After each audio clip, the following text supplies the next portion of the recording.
Hello, my name is Amanda Victoria. In this video, I'll be talking about pressure ulcer and observation to report when caring for a patient with pressure ulcer or might risk for developing one.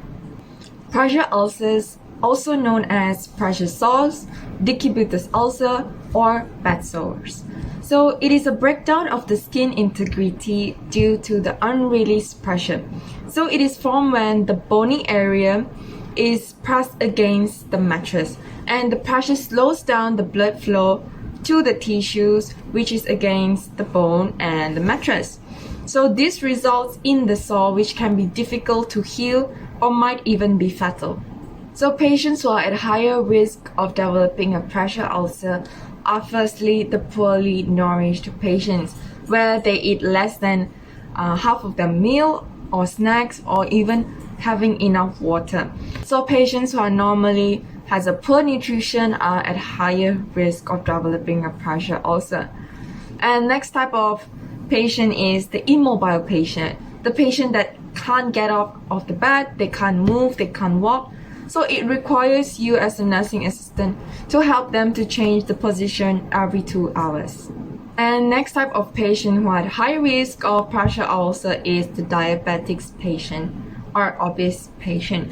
So why is this? Is because we know that the diabetics patient, they have a lower or decreased perception of sensory. So if the patient who is diabetics, they can't feel if they step on something on their feet, and thus they might not be able to feel their bed sores even if they have one.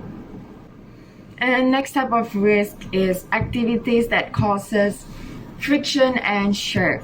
So preventing a patient from sliding down in the bed, or when you have to move the patient up in the bed, because a lot of time the patients, they get down in the bed instead of dragging them up in the bed, lifting them and moving them instead of making it where you would drag them.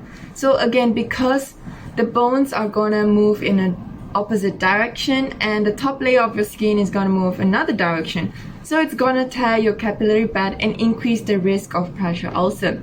This friction and shear is most common in between the folds of your buttocks, under your legs, under the breasts, between any abdominal folds, ankles and knees. The most common sites for pressure ulcers are the heels and ankles, the hips, the sacral area, the shoulders and elbows, inside their knees, and also occipital and shoulders.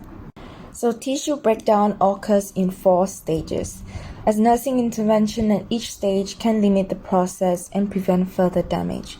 And remember to continue all preventive measures throughout the care.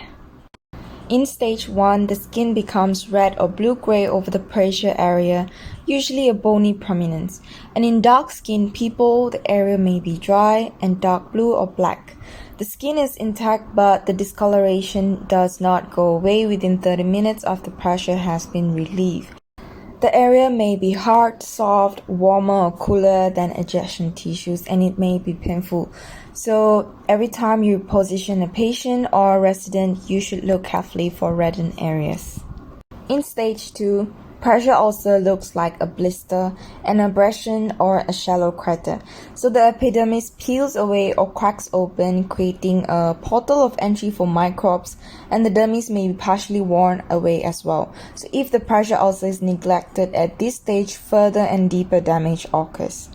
In stage 3, all the layers of the skin are destroyed and a D crater forms. Subcutaneous fat is visible, but other structures are not, for example, the bone and the tendon. So the depth of this ulcer varies with the anatomical location. For example, the ear, the head, ankle, and the bridge of the nose. They do not have any subcutaneous tissue. So stage 3 ulcers, these areas can be shallow. However, areas with significant subcutaneous fat may develop very deep stage 3 or pressure ulcers.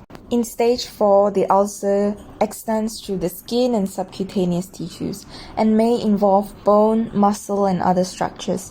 At this stage, the patient will experience fluid loss and is at great risk for infection. The depth of this also varies with the anatomical location because the ear, the head, ankle, and the bridge of the nose do not have subcutaneous tissue. However, areas with significant subcutaneous fat may develop a very deep stage for pressure ulcers. Like bone, tendon, they may be visible or palpable. Hi, Mr. Alex. How are you? How are you feeling? I'm feeling okay, but my back is a bit sore. Okay, your back is a bit sore, I see. So did any of the nurse came by to just change your position? No, No? Okay, I see. So how long have you been laying in this position? maybe around 2 to 3 hours. 2 to 3 hours, that's quite long. I think maybe the other nurse are quite busy. They didn't come to check on you to change your position. So before that, I might need to check your elbows and your ankles if there's any reddening of the skin. Is that okay with you? Yeah. Okay. So let me check your elbows. Okay. And your ankles and your heels. Okay, I do see that you have a bit of reddening of under your elbows and under your heels.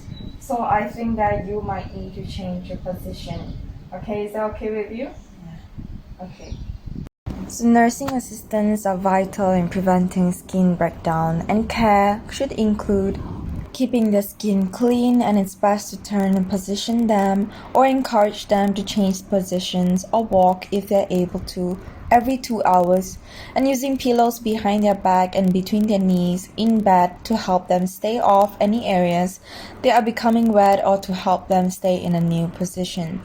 You can also put a pillow under their hip and rotate sides every 2 hours to reduce the pressure.